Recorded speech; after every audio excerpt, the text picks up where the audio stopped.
We've had interviews with representatives of ACCESS Ministries. Now, they're the mob that are in the Christian evangelists who conduct religious instruction classes in a lot of state schools.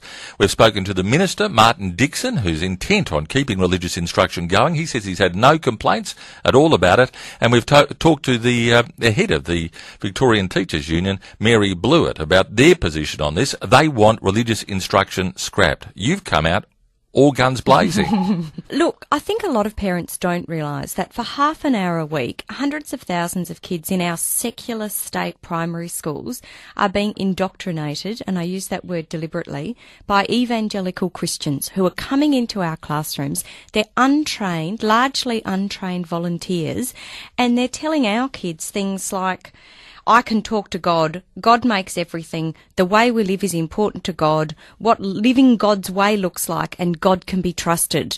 It doesn't matter if these kids are Christian or not, Jewish or not, Buddhist or not. This is what is on the state secular curriculum, and I think it's not good enough. Do you believe that kids should be entitled to a religious education, objective religious education subject? I don't have any problem with some form of comparative religion. If there's a religious class or a spirituality class that takes in a range of broad religious faiths, I don't actually think in secular schools there's any place for it on the formal curriculum. It could be an extracurricular activity. But the other thing that really bugs me about the way this system's set up is that if parents don't want their kids to do these classes, they have to opt them out. So there is an automatic assumption that all kids do this class unless their parents sign a form and opt them out. It's that these kids are being isolated, these kids are being marginalised, they're sitting in corridors, they're sitting at the back of the classroom with a box of Lego. And in some schools where there's more kids who are opting out than opting in, which is still fairly rare, we're finding that there's half an hour a week where teachers are not allowed to teach the formal curricula. These kids have to sit around and do nothing. For example, I spoke yesterday to the principal at Epping Primary School, and he was saying that their school is, 40 or 50 different ethnicities at their school.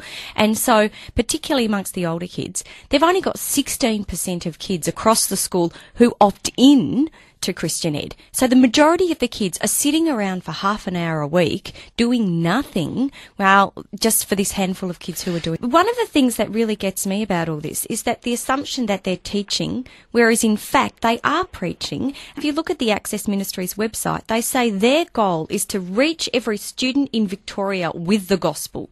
I don't think that there's a place for these sorts of narrow evangelical teachings as part of our formal school curriculum. If parents are so determined that they want this kind of Christianity in primary schools, then it should be offered as an extracurricular activity and, at 8:30 in the morning, at 4 o'clock in the afternoon, and kids should be able to opt in and have that opportunity. I don't think we should use half an hour of the precious curriculum time for this sort of stuff. I disagree with you, Susie. I think half an hour of precious curriculum time for teaching values, for teaching the value of religion, potentially, ethics, if it's humanism as a comparative form of belief, that's fine. I think it is important because it grounds kids in the sort of values for their future life. My problem's not about the precious half hour. It's about the misuse of the precious half hour by using it to convert kids to one particular faith. That's my problem with it. Into what living God's way looks like. So kids who aren't